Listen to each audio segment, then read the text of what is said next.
देश के हर व्यक्ति पर मोदी सरकार के टैक्स की जबरदस्त मार पड़ी है, मगर सबसे ज्यादा किसी को सताया गया है तो वो मिडिल क्लास है।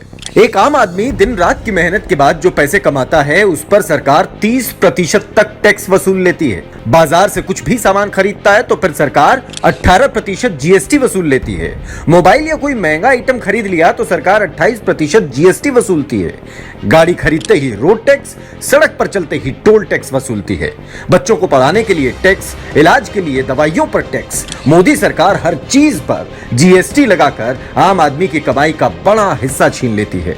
इतना टैक्स देकर जेब में कुछ बचता है तो यही आम आदमी एफडी कराता है तो उस पर भी मोदी 30% तक टैक्स वसूल लेते हैं। सोने या प्रॉपर्टी में निवेश करता है तो उस पर भी मोदी ने इंडेक्सेशन खत्म कर दिया। बैंक के कम ब्याज से परेशान होकर शेयर मार्केट में पैसा लगाता है तो उसके मुनाफे में भी मोदी पहले 15% टैक्स लेते थे तो अब 20% तक टैक्स वसूली करेंगे। मतलब मोदी ने एक आम आदमी को बेहतर जिंदगी जीने का कोई रास्ता नहीं छोड़ा।